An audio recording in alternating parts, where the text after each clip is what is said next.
Today, I am joined by Kimberley Wilson, a chartered psychologist specialising in psychology, brain health and nutritional psychology. You may know her as Food and Psych online, or from her brilliant Stronger Minds podcast, or even from Great British Bake Off. She has written a book called How to Build a Healthy Brain, which is out in March. So Kimberley is the perfect person to have on to have a deep chat about exercise, its links with brain health and our mental health. So Kimberley. It's quite the intro. All right. You deserve it. So Kimberley, in Train Happy, I wanted to put a big emphasis on discussing the mental health benefits of exercise, because I feel that they don't really get much airtime. We don't really know about them. And yet when I talk to people online or to clients or teach classes, so much of the feedback is, this really helps me clear my head. It helps me relieve my stress. But I would be really keen to know what the research says about the benefits of exercise. Yeah, well, I mean, it's kind of like, where do we start? Because next to sleep, exercise is probably one of the most important interventions for your brain health. And that's not just in terms of your psychological health, the things that you were talking about, in terms of your mood and your sense of well-being, your concentration, the kind of cognitive functions. It actually changes the shape and structure and function of the brain. So, for example, one study just published found that even people who are very severely unwell, so people with chronic psychosis and schizophrenia, who went on an aerobic exercise intervention, increased the thickness of their cortices, so they actually built extra brain capacity, extra brain volume. Wow. And that's really important, because actually what we see is lower brain volume in people with chronic psychological illnesses. So, I mean, we can get into the details, but let's do it. Exercise really changes and improves the overall health, structure and function of the brain. And so completely independent of its effects on body size, body shape, your body composition, we should be thinking about exercise as a mental health intervention and a brain health intervention. I think that's something I really wanted to get across in Train Happy, because it can have, like you said, such positive impacts on not only your well-being, but like you said, your actual brain. And I was just curious as to what that looked like in terms of you working with clients and how you would use that in like a clinical setting. What does that look like? Okay, so it changes, but absolutely I use exercise as it's part of my criteria when people are coming in. I'm asking about it in my assessment to find out what access to exercise or movement people have. But people come to me for various different reasons. So sometimes people might be, over-exercising and doing too much. Sometimes people aren't doing any exercise at all. Sometimes we're not really thinking about their bodies at all. We're thinking more about managing their depression, but can we use movement as an intervention or as a kind of an adjunct supportive intervention for their treatment in order to help them improve their depression? And absolutely you can. We know there's lots and lots of robust evidence demonstrating that exercise is a powerful intervention to help reduce things like depression and anxiety. So it depends on the person, but I'm always thinking really in an integrated kind of holistic way, how much of this is about what's happening in your mind, but how much of it is about what's happening in your body as well. Yeah, and how common are you seeing that in kind of clinical practice? Are you leading the way in that sense of coming at things from that more holistic perspective, or is this becoming more commonplace in terms of how professionals like yourself are working with their clients and things like that? There's slow movement. So for a long time, GPs will have been telling people, and I think it felt quite dismissive, go, you're feeling down, go for a walk, without really explaining to people why they were getting that information, what effect they could be expecting, how soon they could expect any improvements. And I think a lot of people just felt like they were being brushed aside by that sort of information. So it was often ignored. What we are seeing, for example, is in centres around the world, in psychiatric units and psychiatric hospitals, they are bringing gyms in and on site so that people who are inpatients in mental health settings have access to exercise and physical activity as part of their treatment. So there are some units that are leading the way and kind of pioneering using this as an intervention. I think in terms of independent practitioners, we're a little bit far behind, because even now, the exercise and even the body, frankly, isn't a core component of psychiatric or psychological trainings. So therapists going in, people who are going in to become psychologists, psychotherapists, counselors, aren't as a kind of basic getting information about the importance of nutrition or exercise or sleep on their clients' symptoms or their patients' outcomes. So I think we're a bit of a way off before people start seeing this as a kind of frontline intervention, before people can expect to go to their therapist and have them ask them, okay, so how much movement are you getting in? What's your relationship with exercise? Could we perhaps help to support you to use movement as a way of improving your mental health? And then secondarily to that, it'll be a little bit longer before I think it's common for the general public to know that it's not just something that your GP is trying to brush you off with. It's actually something that's very, very well evidenced and very powerful as a mental health intervention, and that we should be trying to use it as a kind of everyday mental health self-care intervention. And so when you're working with clients in clinic, are you recommending a specific type of exercise? I know obviously you've got like NHS guidelines that recommend 150 minutes a week for our physical health, and they do talk about the kind of mental health aspect on there as well. So is there like a specific brilliant type of exercise? Is it cardio? Is it strength training? Is it a bit of everything?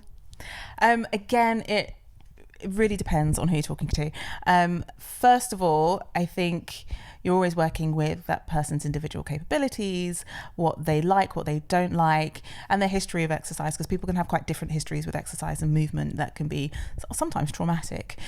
So if we're thinking about, okay, well, I want you to think about looking after yourself, and I kind of tend to pitch it like that, what might you be able to do that you enjoy, and that it becomes something that people give to themselves rather than something they do to themselves. In terms of more specifically of your question, which kind of exercise is best, actually it's a bit of everything. So we know, for example, that aerobic or cardio exercise can improve what's called perfusion, which is the blood flow in the brain. And we know that when your brain is getting lots of blood, it's also getting lots of nutrients, lots of oxygen, and you get better performance on things like attention, concentration, processing speeds, flexibility, cognitive flexibility. So aerobic exercise can be good for that, but also strength training exercise, resistance exercise increases the compounds in the brain that essentially trigger the growth of new brain cells and the new connections in the brain.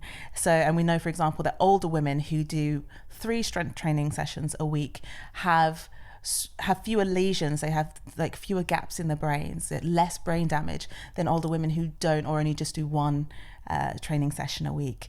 So yeah, it can grow your brain. That is like, yeah, it's crazy. And it's kind of, as you were saying before, that like this is just starting to get picked up in kind of more mainstream kind of psychology, I suppose, that when we know this stuff, it's like, why haven't we been doing this for the last honestly? And one 20, of 30 years? In the books, I go through all of that in the book, but one of the big interventions that I think people really need to get on, I've got a whole section called Why Yoga Works. And yoga is actually almost if you were to design a kind of physical intervention that was perfect for the brain, yoga is one of them. And it's because it combines strength in terms of, you know, if you're going down into chaturanga and all of those kind of holding postures. So you've got the postures, you've got the balance postures, and actually we know that as you get older, holding onto your balance is a sign of is important for your brain health, as well as stretching. And animal studies at least show us that stretching your muscles reduces inflammation, and reducing inflammation is good for the brain. But also you've got the breath practices, and the breath practices can stimulate what's called the vagus nerve, which is a big, really important nerve that connects the brain and the gut and lots of organs in between. And again, that's really potently anti-inflammatory, and also switches on your parasympathetic nervous system, which is what takes you into a relaxation state. So for people, particularly people with IBS, so there are lots of trials that show that yoga is a really good intervention for IBS. It's as successful at treating IBS as the FODMAPs diet, so a nutritional intervention. And breathing practices can help manage depression and anxiety. So often with people who perhaps are really struggling with, people who are very anxious, or people who are kind of tend to spend a lot of time in a kind of fight flight mode, like a little bit up here, then yoga is a really good intervention to try to get into a regular practice of slowing down. And on top of that, you've got the meditation, the focus, the attention, the breath practice, as well as a holistic integrated movement practice, which also talks about compassion. So yoga is one of, if I'm really recommending something for people who are in treatment, everybody should try and get aerobic and strength training in all the time in general anyway. But for people who are in treatment, I think yoga is a really good adjunct therapy. That's so interesting and really making me think that I need to do more yoga in my life. Do you know what I have started doing recently in terms of wanting to do something more mindful and do something that helps calm me but is physical, is swimming? Because I feel like when you're in the pool, you can't talk to anyone, you can't be near your phone or any technology, and you just have to focus on your breath because it's really hard. It's really hard. It's kind of necessary. It's really hard. And that's been kind of something I wanted to do as a way of like switching off. But I do think I did earlier this week, I did a form of kind of mobility work, but it was kind of with the yoga kind of underpinning. And I even just that immediate relief of that kind of anxious feeling, it's amazing what just connecting to your body feels like. And something that's a big theme in Train Happy and the like intuitive fitness concept is that kind of strengthening that connection and building that trust. And I think like you're saying, things like yoga especially really help you to connect with yourself in perhaps a way that you may not have been able to do in a intense spin class or in a HIIT workout, because you almost don't have time to do that. It's like, it's all, up here rather than slowing it down. But also that the instructors are always orienting you to go inside, aren't they? They're always thinking, all right, now think about where that particular piece of sensation is. And also that there's so much about a yoga practice which is psychological, which is, staying with tension, staying with discomfort, holding on a little bit longer, breathing through it, which is, to be honest, quite a lot of therapy is about, managing uncertainty, holding on when something feels intolerable, finding the strength and the compassion within. There are lots of kind of really nice overlaps between the psychology of both of them, which I think make them really, really compatible as the kind of side-by-side treatments.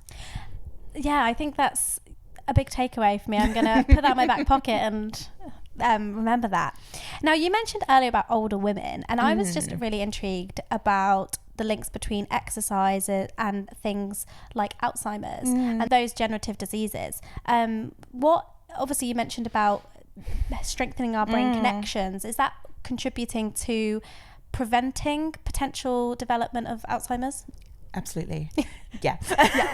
And I think this is one of the big things that I try to get across, because as people get older, they get more and more worried about their brain health. So I think it's something like 70% of people over 50 are worried about Alzheimer's. Worry about Alzheimer's has overtaken worry about cancer. As you get older, people are more and more worried about taking care of their brains. Yet, most people don't know that there are things that you can do to reduce your risk of Alzheimer's disease. We have this idea that it's just something that happens as you get older. Yeah. It's the luck of the draw. Fingers crossed, you'll be all right. And, we just have to see what happens. And that's not the case at all. So even on the NHS website, so this publicly available, it's right there, it says dementia is not an inevitable part of aging. And so an international Lancet commission has said that if people, and it's very much best case scenario, if people took the best case scenario information, so if you did all of the things that we know can help reduce your risk, which is things like not smoking, watching your alcohol, taking regular exercise, staying socially connected. If you did all of those things, we could reduce global Alzheimer's cases by about 30%. Wow. Which is around 11 million cases. Wow. Let's just take a moment. Yeah. It's extraordinary. So this disease, which is now the leading killer in the UK, so it kills, more people die of dementia and Alzheimer's disease than they do of heart disease, and it is growing exponentially. I think it's going to be, at the moment, global cases are somewhere around, or no, in 2012, I think they were around 50 million, but it's going to be 150 million, 130, 150 million by in the next 10 years. Wow. So the cases are just growing and growing and growing. And so there's something, it's not just something that happens, it's something about the way that we're living, which is increasing our risk of these brain health diseases. And one of those is an increase in sedentary lifestyles, right? Yeah.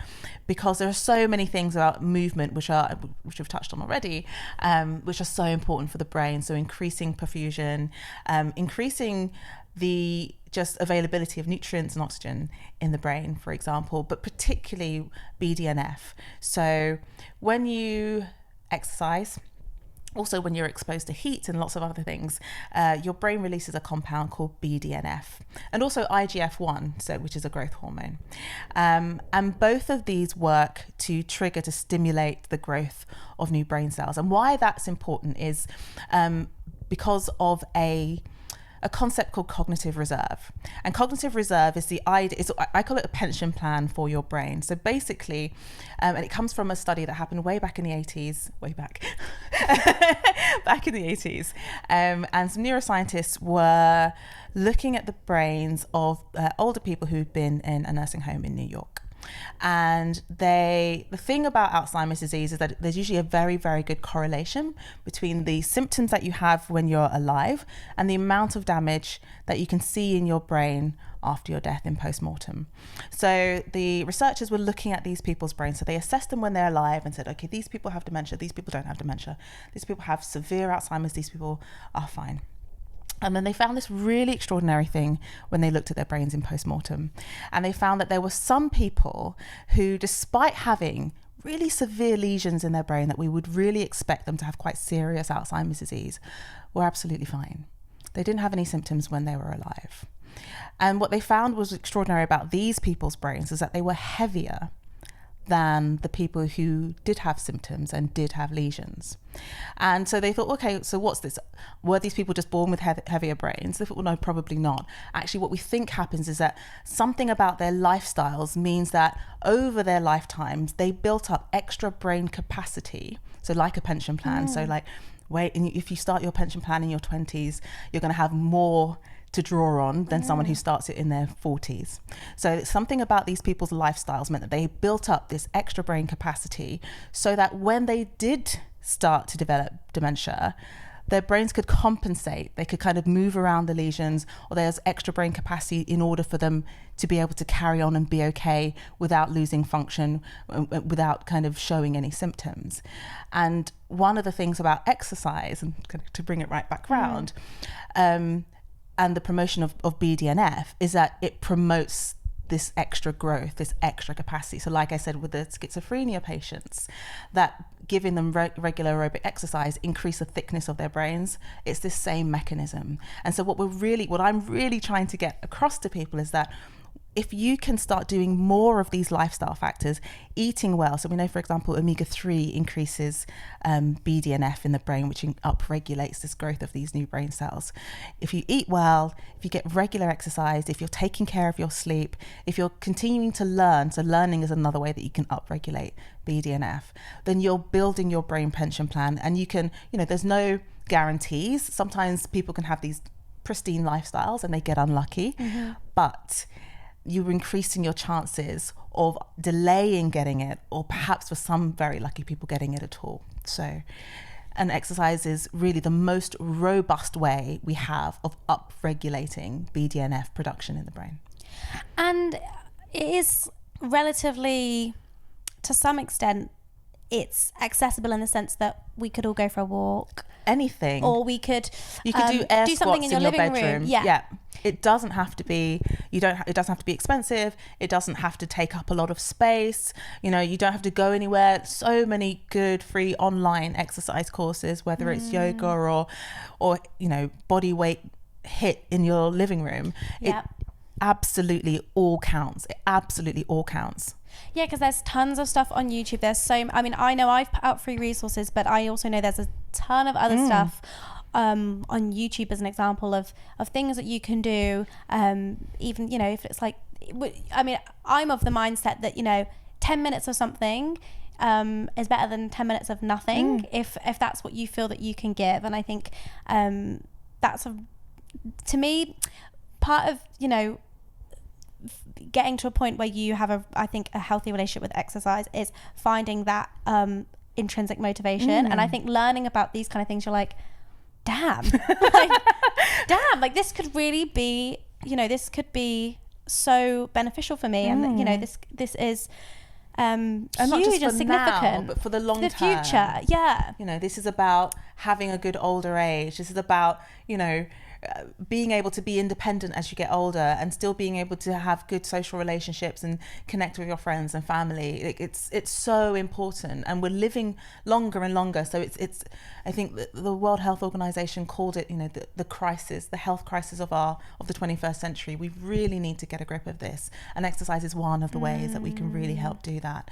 And again, it doesn't need to be you know, people again have this idea of exercise as exercise classes. You know, if you dance, you know, if you, any way that you want to move, if you want to do roller derby, if you want to like any way that moves you and gets you to move counts. As far as your brain knows, it's just getting some lovely delicious chemicals that's going to help it get stronger.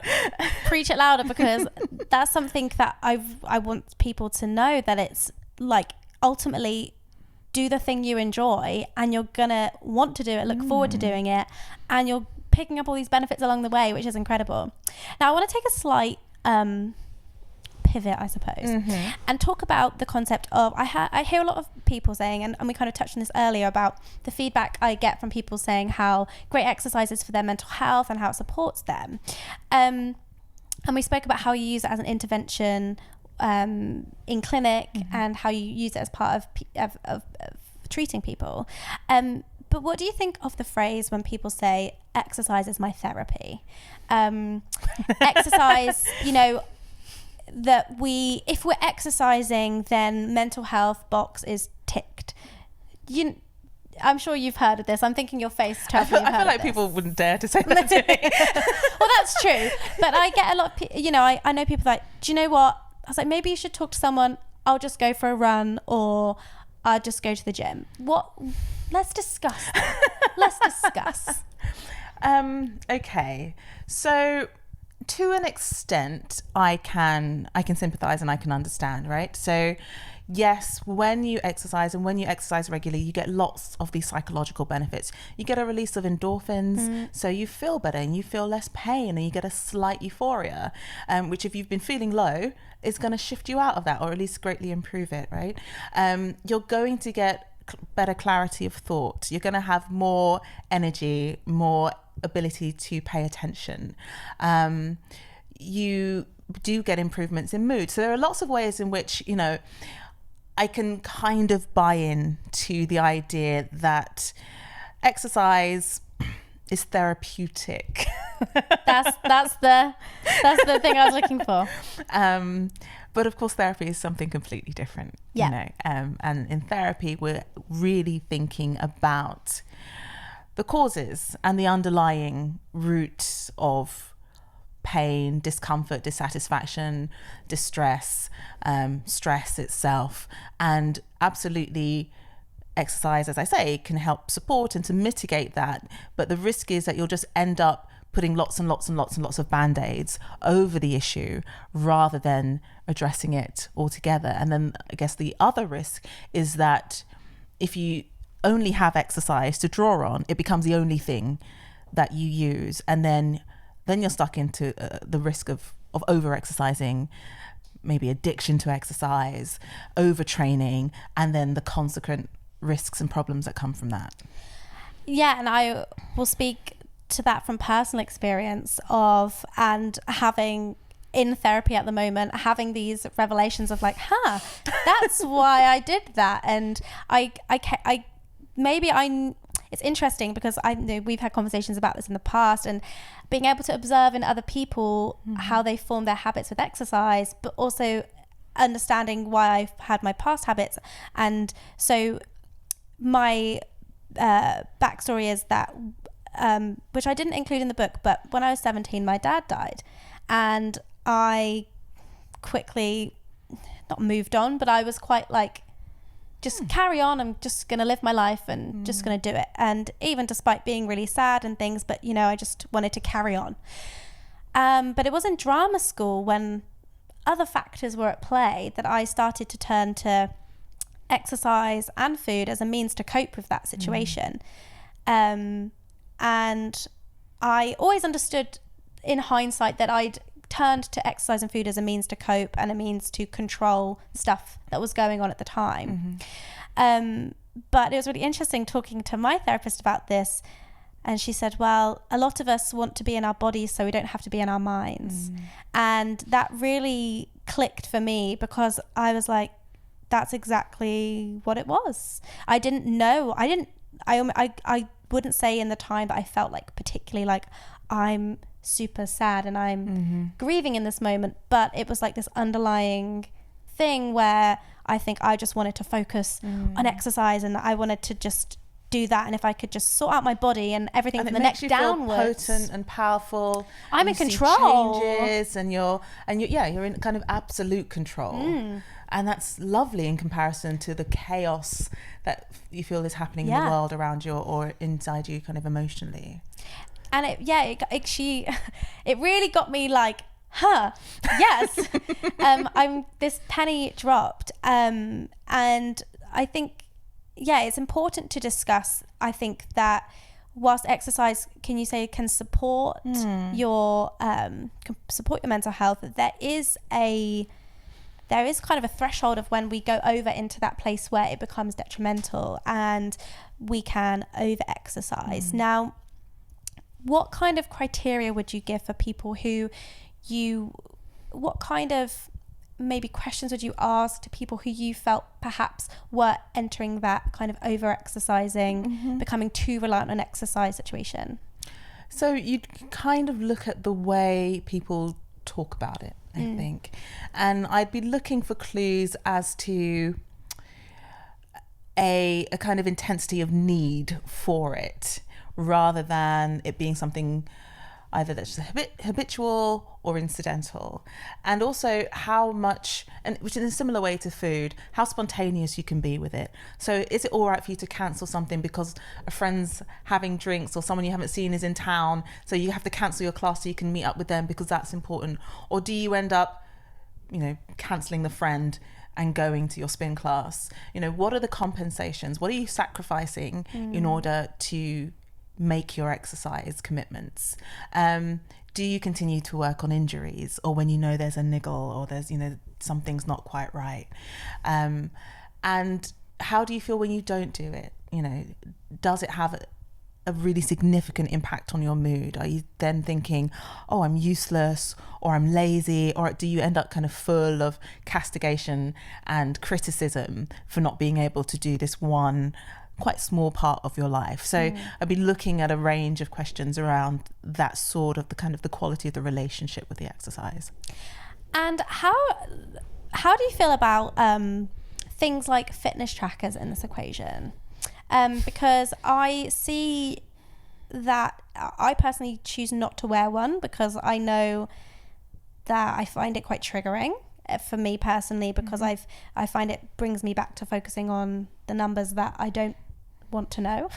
And even that awareness kind of can make me think about, oh, I shouldn't have eaten that, or oh, should I do extra here, when actually I'm learning to trust myself. How do you see that play out in people who may start to have that slightly unhealthy relationship with a fitness tracker as well? Well, I have to admit that I have a kind of I see a very skewed example of it, with the people that come to see me who are already kind of aware that they might have issues with their bodies or their relationship with their bodies, and exercise. And I suppose I want to leave space for people who can have a healthy relationship with them. So that people who are like, oh, maybe 10,000 steps a day is just an interesting target to have. And maybe if I get to 990, I'll do 10 more steps. But if I get to 9,000, or if I only get to 7,500, I'm not going to stay up all night pacing the living room. Like, if people can have a healthy relationship with it, if they can, take them off. I think if you can take it off and you don't feel anxious about not wearing it, then that's a good sign. And we want to leave space for those people to live their lives without judgment, without someone kind of preaching to them. Don't do it. But I think more and more we're socially conditioned to pay attention to external locuses or loci of control than we are internal ones.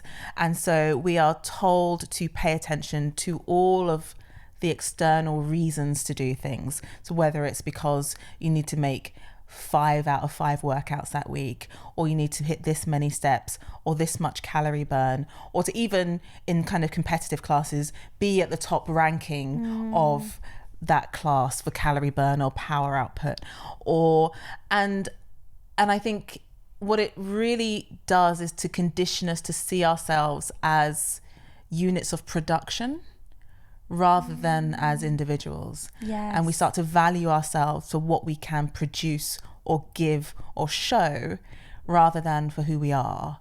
And I think that's when it becomes dangerous, when all of these things kind of pile on to tell you that your entire worth is only in what you can produce. Thank you very much. And so that's my concern, and why I would always be quite careful about wanting people to be quite careful and thinking about, why do you need this? Why do you want this? What purpose is it serving? What function is it playing in your life? And could you not do that without it? Would you not work out if it weren't being tracked? Or putting it in the context of social media. Yeah. Would you do these things if it wasn't being filmed? Can you go to the gym without taking a selfie? These are questions I've had to ask myself over the last 5 years. 7-8 years I've kind of been sharing this online, but in the last couple of years particularly, do you want to do that? Do you need to do that? Who are you doing that for? When you're going to the gym, are you doing this for you, or are you doing it because people are expecting it of you? Yeah. And really like reassessing that and figuring out, coming back to, hang on, what do I want to do? And I think that is the missing link for so many people with fitness, because like you said, we're so right, so someone told me I should be doing X amount. I mean, someone could listen to this podcast and say, so someone told me I should be doing yoga, so I'm going to do yoga. Someone told me I should be doing this, so I've listened to another podcast and they told me I need to be doing CrossFit, so I'm going to go do CrossFit. And then I meant to do some some cardio, so I go for a run, and I do all these things to tick boxes to please other people, or to, I think sometimes for validation in a sense as well. And I think particularly in the fitness space online, I think from personal perspective of sharing so much of my fitness life online, getting that kind of validation of like, look at you doing this, and you're so good, you're such an inspiration. If I could do that like you, and it's really interesting to see how that can happen in, like you said, seeing for you as your output rather than who you are. And also sometimes figuring out what your identity is outside of being the fit one. Yeah, absolutely. And you see it happen also with food, again, online, where people are making and taking pictures of food that either they don't like or they don't eat because it gets lots of engagement, and it gets lots of likes and comments, and oh, that's amazing, you're so good, you're so healthy, I'm so impressed, and it builds up and particularly on social media in a way which it doesn't happen in real life, is that you have this kind of concrete paper trail, that you have this marker in time, this fixed record with, well, this is the person you are the fit one, or you are the plant-based person, and the foodie, and it becomes almost an unbreakable identity, not just because it's so obvious and overt and visible, but also then because people will hold you to it. Yeah. Oh, but hey, way back then you did this, this and this, and what about that? Now explain yourself. And I think unless you're very sure of yourself, and if you're kind of quite well contained and you know yourself very, very well, it can be very difficult to find yourself in a position where you're feeling like you're having to justify maturing or changing your mind or growing, or learning something new and incorporating that into the way that you live your life. So yeah, I think there are lots and lots of ways in which people are being nudged into externalizing all of their reasons for being, and I think it would be very good if we could just slightly start to shift the focus back to more internal reasons. Yeah, and I think this look for validation from fitness and exercise is because it's become a new thing to present to people. So just having nice activewear has become like a marker of success. Even just wearing Lululemon is seen, despite whether people work out or not, they just want to be seen wearing it because it's become a new thing. I mean, even before, it was like very at the beginning, I'm thinking like 6 or 7 years ago, you couldn't really shop on the main street for that much activewear. But as we've kind of got this new athleisure. I mean, what does industry. It even mean? Yeah. And the rise of the boutique fitness gyms, particularly in cities. So I know London was obviously like super jam-packed full of them now, but it's getting out across the country. And so we have to be seen as people, I work out here and I go to this gym and I do this class, and it's become like the new handbag to own or the new shoes to get. It's like, I got these trainers and this whatever. And I think that's a new dimension to this that I don't think existed 10 years ago. I don't think it did at all. No. Well, it did and it didn't, right? So we've always, with the grapefruit diet and there's always been, ever since the aerobics revolution of the kind of 70s and 80s, there has been a greater fixation on, basically since the West became wealthier, and therefore people tended to be, when you get wealthy, you get heavier. That's, as global traits go, that's what happens. When a country gets richer, the population gets heavier. And so as the West got heavier, it became more of an ideal to stay slim. It meant you were trying harder, or that you were more disciplined, so there ended up being a kind of moral aspect to the ability to stay slim or keep trim or look after yourself. So that's always been there. I think where it kind of gets doubled down on is with social media, in as far as now you have hundreds of thousands of opportunities to see other people who were doing it right, and to compare yourself to that, or to aspire to that, or mimic to mimic, or to join the tribe. And I think those things become very, very seductive for people. And so you've got this mixture of the morality, the need to look after yourself, and health is a moral virtue, but also with things like, with brands like Lululemon, Sweaty Betty, who, absolutely fine, but they are expensive, so they also become a marker of status. So can you afford to wear this kit, and can you afford to go to that expensive yoga class that's like 20 quid a pop, and also to be seen doing it, and do you follow the right people, and are you eating the right things and taking the right powders? So it all gets slightly mixed up in morality, status and identity, and then in your social standing.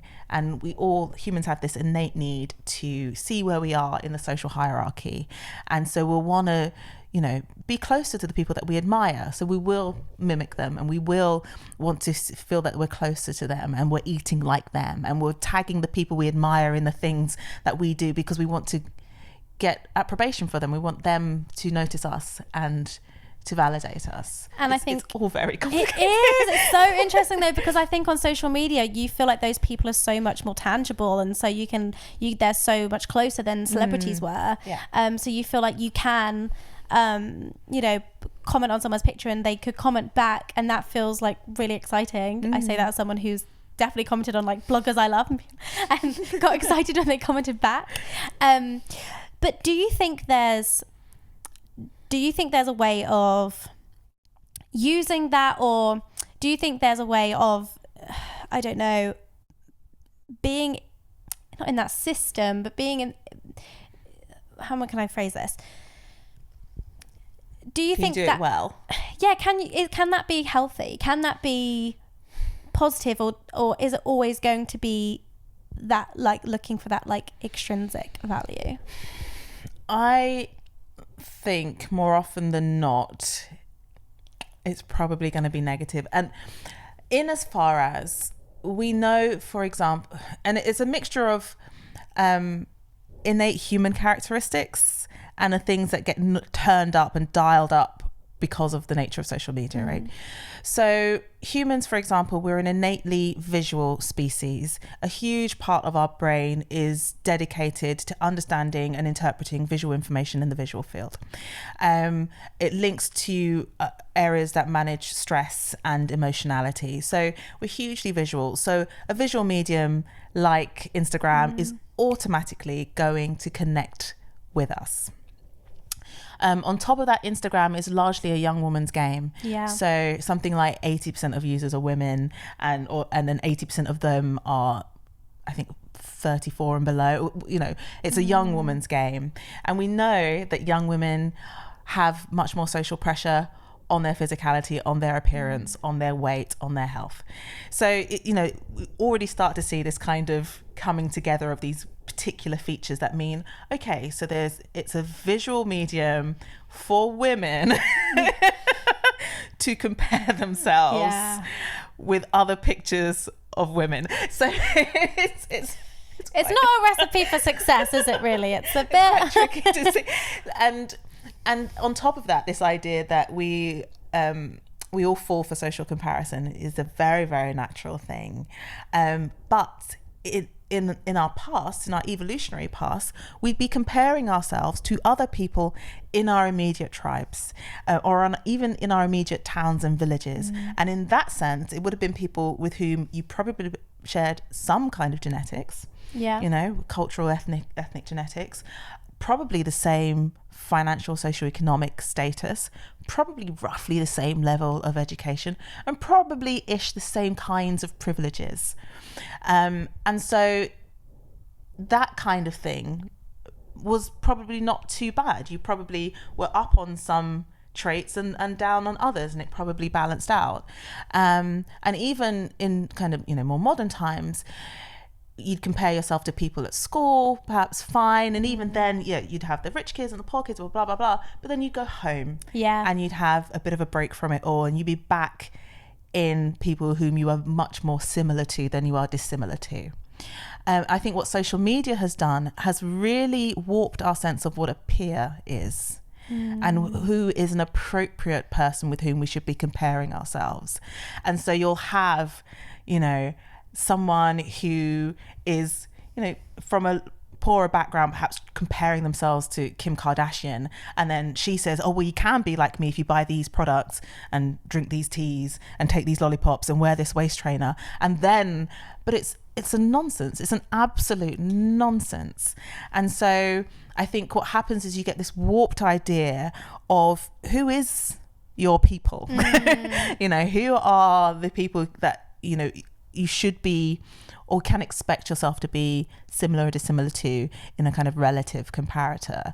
And then I think that's when you get into real trouble, which is then you have people comparing themselves to people who have opportunities, wealth, whatever, nannies, healthy. Well, if you think like celebrities, when we come back to the whole like health and fitness thing, where, like you said, now we're all trying to aspire to like look like that fitness blogger, but celebrities, we kind of know that they've got a chef, they've got a trainer, they've got access to everything you could possibly need to focus on these things. And And it's just reminding yourself of that, because it's confusing, particularly when, you know, super successful bloggers actually, they feel like they're normal people in the sense that they weren't celebrities that we saw in movies. So I think maybe we feel like, oh, that's more attainable than Jennifer Lopez. I think absolutely. But it's not, because that person's actually got a ton of, like, I'm sure they're getting a ton of free stuff. They've got, they're earning really good money, and they also have access to these things that celebrities have, but we're confused because they're our friend. We know them because we followed them for years, and they're our friend, and yet they have a home gym and they have a pool, and they can do all these things that, you know, we don't have. I think there's an extra kind of edge to that, which is that we know that that sense of being, you know, girl next door sells. So I think there are a lot of bloggers who really will play up on that. Oh, I'm just like, if I can do it, you can do it. Yeah. We're all in this together. But the second part of that, which is a bit more sinister, is the people who are hiding not only the extra help that they might be getting, but issues with food, issues with exercise. And so they're portraying an idea that, oh, I'm naturally slim, or I eat tons of food and I just do this 30-minute workout a day and I look like this, when actually, you know, the kind of open secret is that a lot of these people are actually quite unwell, or that they're hiding how hard they work in order to attain some of the results and the gains or whatever it is that they're getting. And so we're getting this kind of warped idea of what normal is. We get a warped idea of what attainable is, or even what it should be, you know. This might be a bold statement, but I feel like in some senses... I feel like we're veering into No, it's interesting though, but I find this fascinating, and I think in fitness in particular, and in food, and in that space that I have inhabited for a long time, I feel that disorder has become the new normal. And so it's normal to restrict certain food groups, or it's normal to do a high volume of workouts every single week. It's normal to train twice a day, or because that's become normalized. And like I said, because of that validation you get, because I tell you, it's addictive. Because of that validation you get, you're like, oh, well, I'm going to keep sharing this, and I know people like this.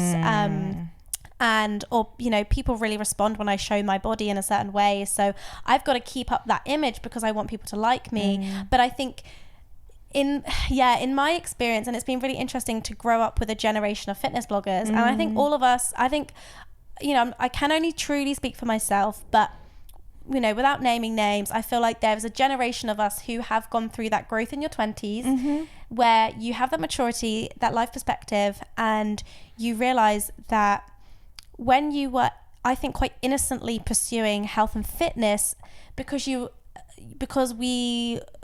what we saw, what was role modeled was six packs and, you know, intense workout schedules and, quote, clean eating, that we did that too, because that was the normal, that was what health looked like, that's what fitness looked like, that's what people in gyms did. You ate out of Tupperware and you trained a bodybuilding split, and that's what it was. And so we all followed that, and for me personally, it was disordered, and have had to kind of come out that and rediscover what health and fitness is, because I had this Instagram version of health and fitness. I didn't know what real health and fitness was. And I think part of the inspiration behind Train Happy was like discovering what it was and thinking, oh my goodness, why did no one tell me this? Why did no one tell me what it actually is? Why did no one tell me that exercise can, you know, improve my brain size so that when I'm older, I'm going to, you know, prevent the onset of Alzheimer's or dementia? Like, why did no one tell me that? Because it's not sexy. It's not sexy, is it? It's not sexy at all. I think that's my perennial issue, is trying to make the brain sexy. I'm like, okay, guys. And the other thing, you know, with a weight loss or a fitness plan, you can say, well, do this and you will see results in 12 weeks is the average time. And people, and that becomes the motivator, like, oh, I'm seeing changes. I can't do that for the brain. I can't, like, okay, do this and your brain won't, you'll feel a bit better. Like, it's really, you've really got to get people to invest in, well, to understand that the future isn't that far away, I think is one thing, but also that it's about playing the long game. I was about to say it's the long game. It really is.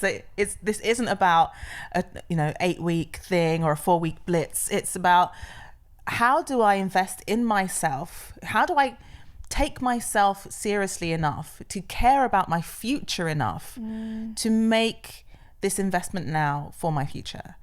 So, and we live in a very immediate environment. And again, psychologically, we're very immediate creatures. If I were to say, Tally, I can give you a £5 an hour, or I can give you 20 quid in 4 weeks, you'd be like, I'll just take the £5. I'll just take the £5. Yeah. It's how we work.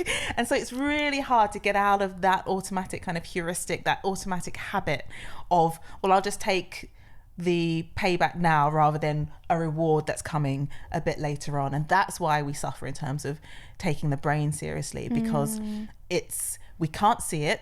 So we can't see that something's awry. No one's going to look at you and go, maybe you should. Are you well? Yeah. No one's going to do that. Secondly, there's massive stigma around the brain and mental health anyway, so people try not to talk about it even if they are feeling down. But thirdly, that the investment takes a little longer to get your payoff. And so it can feel harder to think that it's worth putting the effort in now. And do you think a lot of thinking, right, this is worth the time and energy is building your self-worth and building that self-esteem and that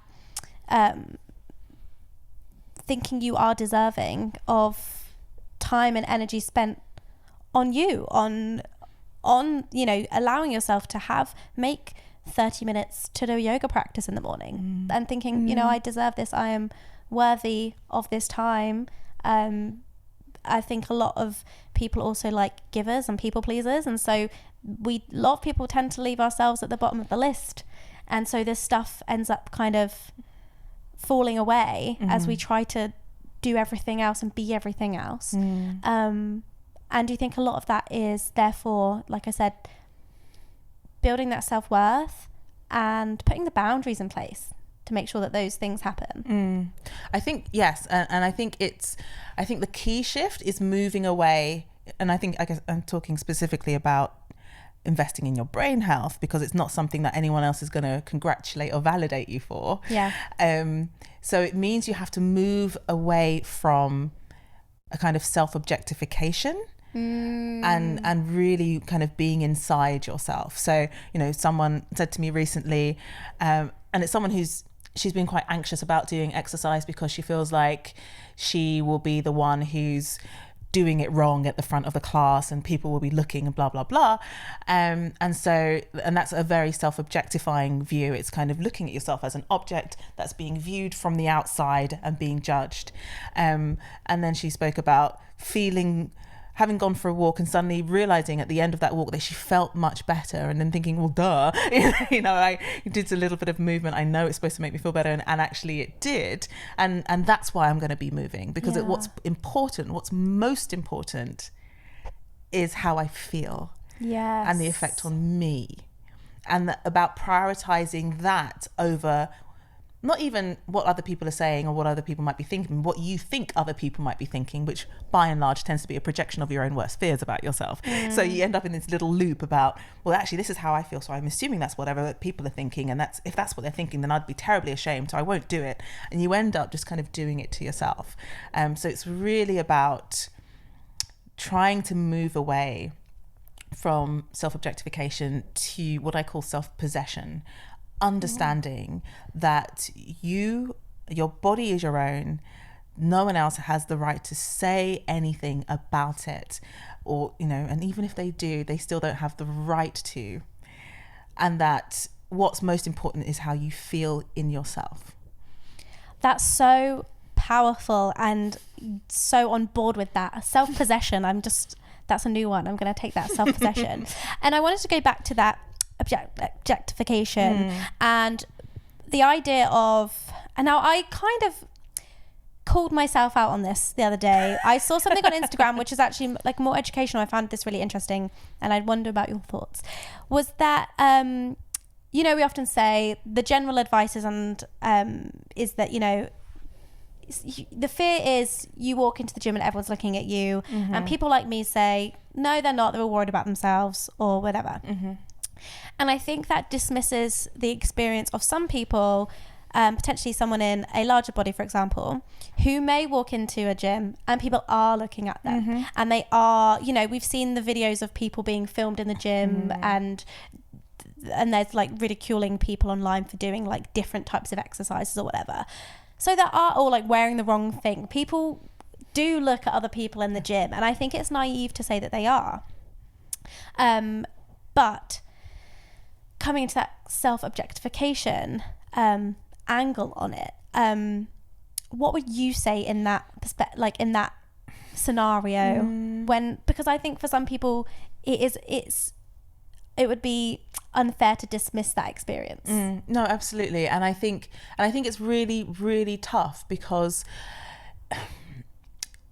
if you've been ridiculed or humiliated about your body, this is the thing, we talk about my body as if it's separate from, you know, my brain, when actually we need to understand that we are you. Yeah.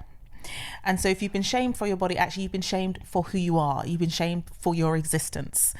And that cuts really deep. Yeah. And so I think it can be very, very, it can be quite slow work sometimes if it's someone who's been in a larger body their entire lives. It can be quite slow work to help them, because they themselves will have devalued themselves, their bodies and themselves as by extension. So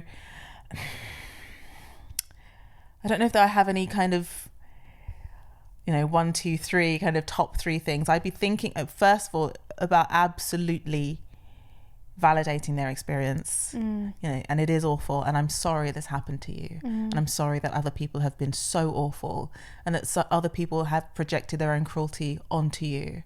It's unfair that happened. You didn't deserve it. It shouldn't have happened.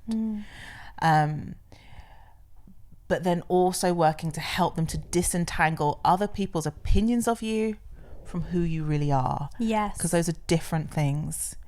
And also part of that is about handing things back to people. So, and this can sometimes happen irrelevant of kind of body stuff.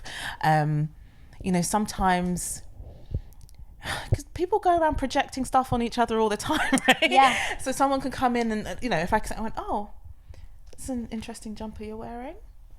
And if you were sensitive to that, you could be like, you know, it could hit. But if you can start to separate other people's opinions from your own opinion of yours, actually you end up going, I wonder why you would choose to say that to me. Why would you choose to say something that makes me feel insecure in my own house? That's a bit mean. Are you a mean person? You know, and it's less about your shame and more about your curiosity about the kind of person who would say that to you. Yeah. So it's about, you know, you start to kind of take the power out of it. But yeah, you know, depending on how long someone's had to live with that kind of assault on their existence, it can be, you know, longer work. But I think that's the kind of process I would be looking at.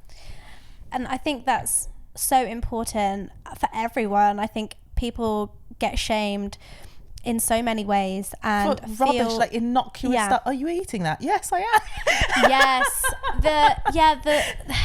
And it's really hard. And this is another therapy nugget that I experienced, was someone's like, you cannot control other people's opinions. You cannot. So why bother? Let them have their opinion and move on with your life, because that's their opinion. That is not you. And that was like a aha moment, because I'm like, yes, that's so true. And whether that be about how you choose to exercise or what you choose to eat, or you know, however way your choices and how you spend your time. I think do you have a good morning routine, or, you know?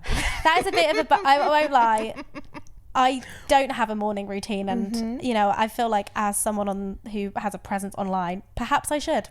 I don't know, because there's a kind of a pressure of, I get up at 5 a.m. and for that. There's like all these boxes you have to tick. And in the wellness space, I think in the wellness world, do you have crystals? I personally don't. Do you have all these, you know, do you have your tarot read? Do you know your No. horoscope? Do you know where No. Mercury is in retrograde at the moment? No. But recently my technology was failing me miserably, and I had so many DMs telling me Mercury's in retrograde. I was like, well, that's it then.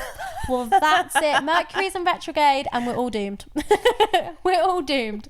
I particularly like the memes that say Mercury is no longer in retrograde, so now you're responsible for your own mess ups. Yeah. It's like, yeah. What's your perspective on that from a psychological perspective? I think, do you think it's like, I don't know, we look to something to blame or to have a reason? We need to rationalize things. Yeah, I mean, I do. I mean, caveat, people can believe what they like. Yeah.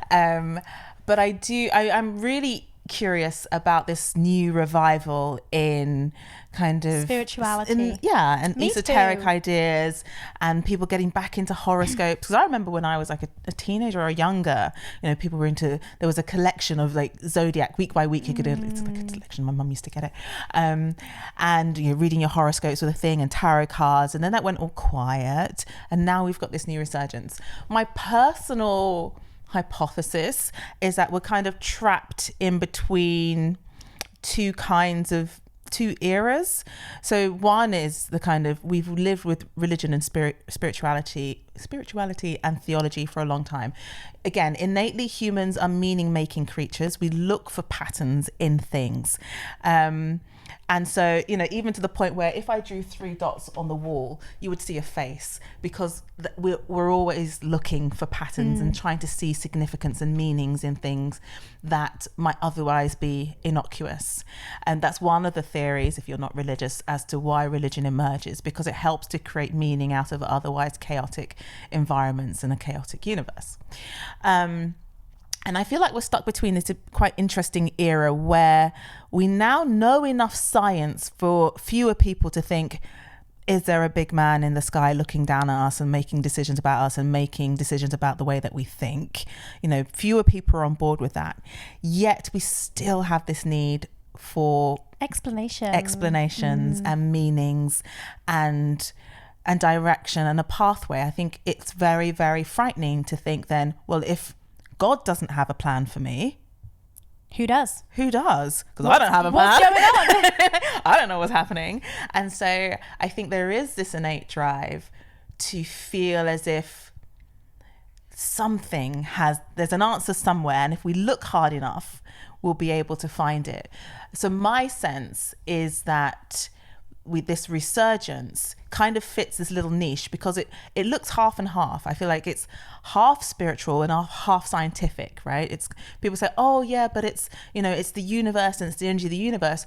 Oh, but because of quantum physics, it's this, and this. And so it becomes this merging of the esoteric and the scientific, which people feel much more comfortable with in a kind of post-theological, postmodern world. I completely agree with you. I think it's, and I think we all need something to help us explain things and help us rationalize things, and that is different for everyone.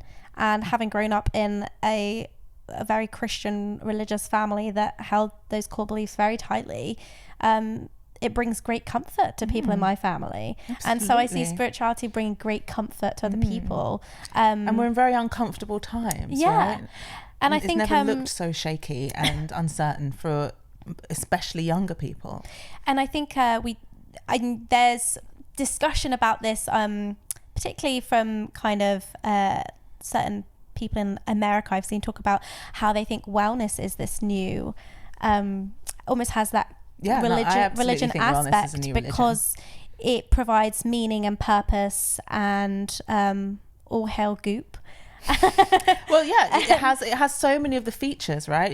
You have your gurus, you have the false prophets, you have your different churches. So, you know, even as far as, if we even look in a dietary sense, you have the ketos versus the paleos, the church of vegan, you know, and all of so it's almost as if you have these different branches of Christianity all under one basic tenet, which is health is the ultimate goal, and that's what we should all be striving for.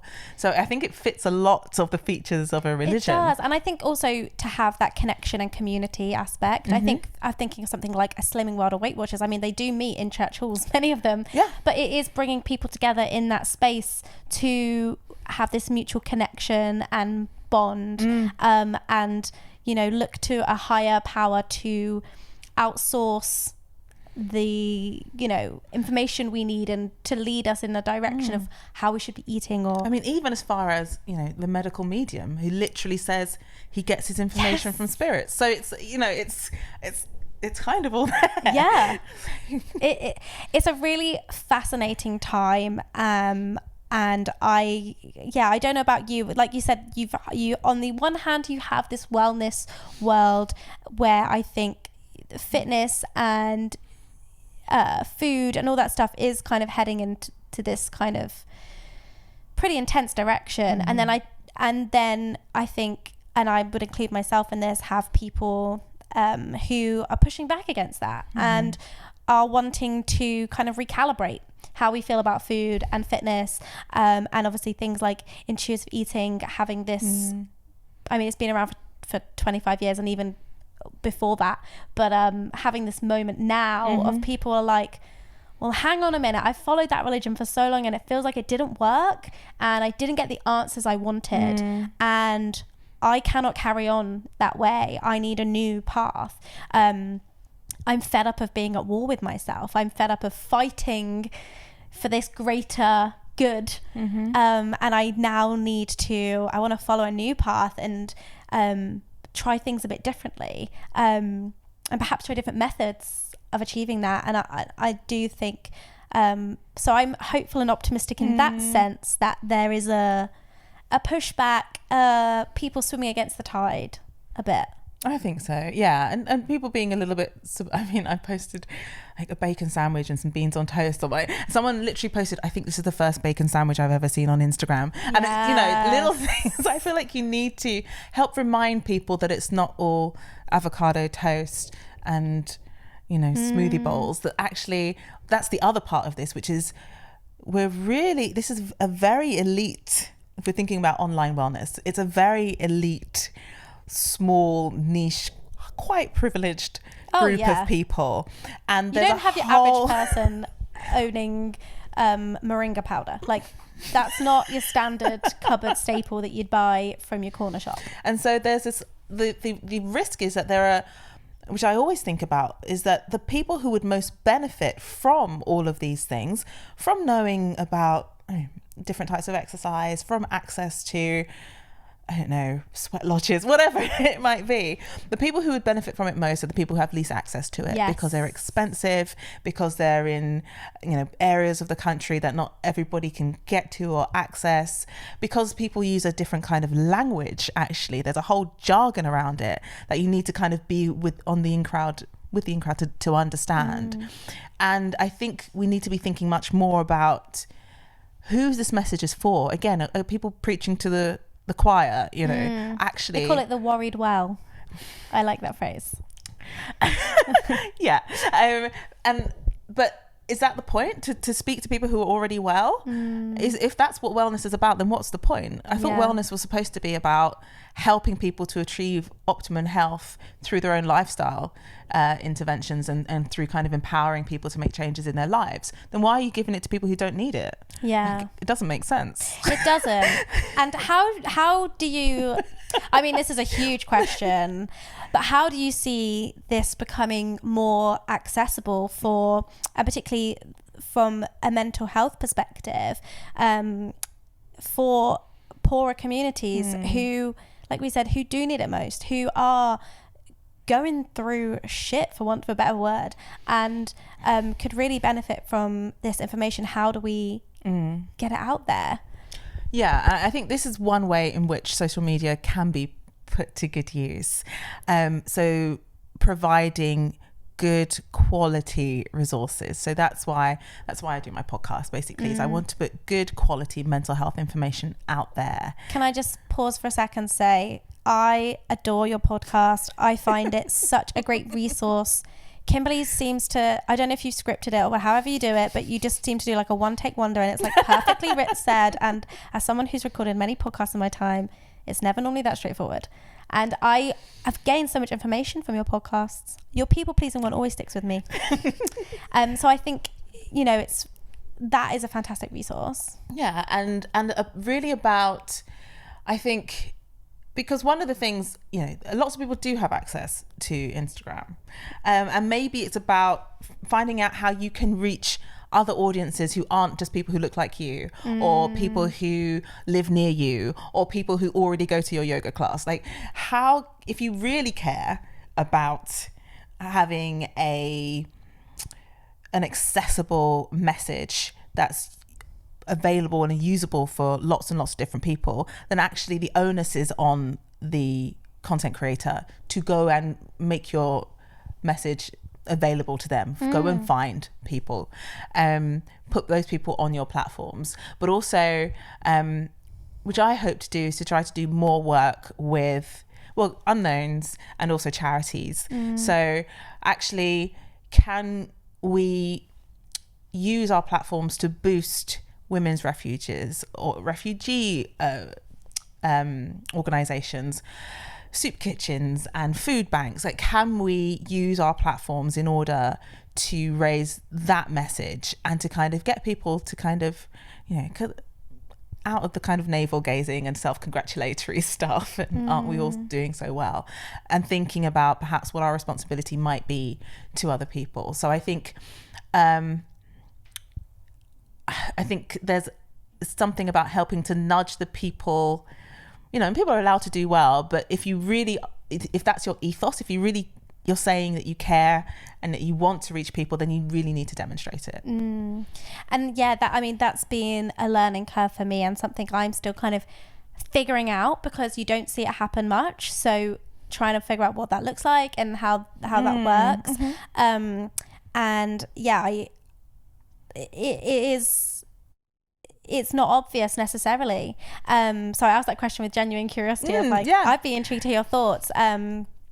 I really wanted in the book to have different people demonstrating the exercises as an example of showing different people from different backgrounds moving, so that there's not just a thin white woman, blonde woman in there doing exercise, because we know that we know in the sense of we've seen that enough times. We identify the exercises for those people, and I do think there's a strong sense of like you have to see it to feel like you can be it, and I think that's why This Girl Can was so and it did important, tremendously well, didn't it? Like, huge. And I think I've put the stat in the book, and I think it's something like 3 million people moving. It's incredible, and that will only be growing. And I know that they're still going, and they're all over the country. So I see that as a real positive. And I do hope that because that's had such great success, that the rest of the fitness industry kind of catches up and says, so I'm seeing all these people with different body types, of different ages, of different backgrounds. I'm seeing, different abilities. I'm seeing these people, and look at this positive impact.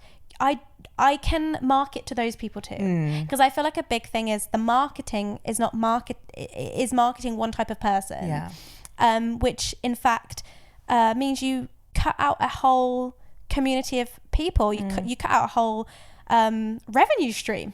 I'm thinking of activewear lines who just make activewear up to a size 18, for example, and you're not catering for people in bigger bodies, and those people wear clothes too, and they have money too, and they'd like to work out too, and yet there's a barrier of there's not clothes in my size, or not clothes that I like in my size. I think that's something that I hope I'm going to try and do my bit, but I think the fitness industry as a whole needs to like step up and say, hang on a minute, we're actually, like we said, catering for those worried well. We're catering for the people who don't need it. And again, there is a financial incentive in that, because I've in discussions around my book, I've been thinking, I was like, well, I was so naive. I was like, I'd like to price it so it was like really available to people, and there were things that are out of my ditto. And I was just like, basically we can't do that. I was like, okay, but how do we get, because this is really important information. The poorer you are, the shorter you will live, right? Is it something like around about 20-year lifespan difference between the people in the poorest postcode versus the people in the wealthiest postcode? Is it as large as that? It's 20 years, certainly, for people with severe mental illness live 20 years shorter than the average population.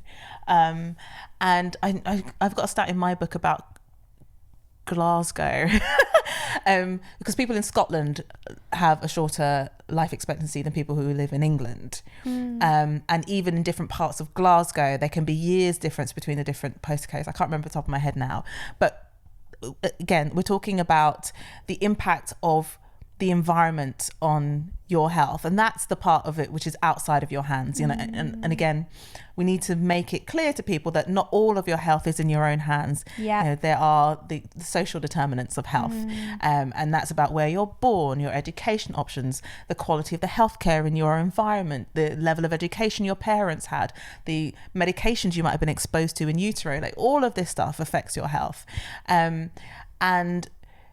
But what that means, though, is that wellness should be reaching out to the people who are most deprived in order to help bring them up to a more equal footing to the people who are already in the good postcodes, with the good doctors, going to the good schools, with the educated parents, with the Waitrose down the road. Like, and that's where I think wellness is failing, or not even thinking about it. Like, you know, everyone's kind of sitting around shaking each other's hands going, well done, you know, great job. But there's a whole group of millions of people across the country, and even more across the world, who are being completely ignored because they don't have the financial input to make the stake. You know, they're not buying the books, they're not going, can't go to the events, not going to the events, the classes, not buying the leggings, and so they're economically discarded and cut out from the opportunities. And that would be, I think, an incredibly powerful and positive thing for the wellness industry to get a grip on. And that would have to just be kind of philanthropic, I think. People would need to do it just because they care enough, not because they're going to get any money or endorsement or anything else from it. There's something amazing that I follow on Instagram. There are these people that run something called the Billy Project, and it's in the Midlands, I think, and they're going into communities and holding weight training workshops for teenage girls who might not have had access to that. Brilliant. Who might not have had access to coaching or anything like that. And it's a charity, and they're awesome. I follow what they do, and they're going into communities. They're working with younger communities, with disadvantaged communities, and it's so important. And it's something is just very on my mind in terms of, you know, what can I proactively do, and on a larger scale, like eventually I got big plans, big dreams, but you know, how can we start to, you know, get this message out there to the people that need it, and so I think it'll be interesting where this all ends up in the kind of next 5 years. Kimberley, this has been a real journey. I feel like we navigated the path quite well, actually. It was so insightful, as always. I knew this was going to be a really great discussion because you're just full of information, and I just like to sit like a sponge and just absorb as much as possible. Very kind. Where can people find you, find your book? Tell us more about that. Yes, so my book, How to Build a Healthy Brain, which I kind of want to just be a Bible for brain health. So I've gone through the latest, you know, and we're kind of in the editing stage, and I'm still cramming in, sliding in extra research like November papers. 2019. I'm like, exactly. Like, this one just came out. Can I put it in? Can I put it in? So I go through all of the best evidence, so systematic reviews, meta-analyses on cohorts of humans, so not mice studies, looking at the different lifestyle factors, i.e. the things that you have some power over that can affect your long-term brain health. And so I start out with the stuff that you might expect: sleep, nutrition. The chapter on food is so big, they wanted to cut it down. And you're like, nope. And it all stays. exercise. I look at attention in terms of so meditation through attention, because I actually think that it's the act of paying attention which gives you the brain benefits. I go through all the science of that. How flossing can reduce your risk of Alzheimer's disease. Yes, you mentioned this little nugget recently, and I was like, mind blown. So I can't wait to read. All of that stuff. But then I also do, because the thing that people miss out in terms of brain health and mental health is that it's your emotional health, which is a big factor. When we're assessing someone for psychological illness, actually we're saying, how have you been feeling? Has your feeling, have the things that you've been feeling been appropriate to your circumstances? Are people laughing in the right places? Are you crying uncontrollably? So actually it's your emotional states, which tells us so much about your mental health. But we don't give people information about managing their emotions, or understanding their emotions, or talking about their emotions. So I have a section on basically everyday emotion management. I talk about the big emotions that people don't really like: anger, guilt, shame, envy, how to understand them, what they mean, how to manage them, how to take care of your mental health, whether therapy might be useful for you or not, and protecting the mental health of children. So a little section for parents on kind of do's and don'ts of creating or supporting good mental health in your children. So I've tried to cover the whole thing. It's out March 5th 2020 in all good bookshops, and otherwise I'm mostly on Instagram. I'm everywhere on socials. I'm food and psych. So don't follow me on Facebook. I haven't done anything on Facebook for a long time. But on Twitter and Instagram, and my podcast Stronger Minds. And I can't wait for that book. I mean, I pre-ordered it already, so it's coming. But I can't wait because, like I said, you are a mine of information, and so I can't wait to read. Thank you so much for coming on. Me. It's been a pleasure. Thank you. Okay, bye-bye.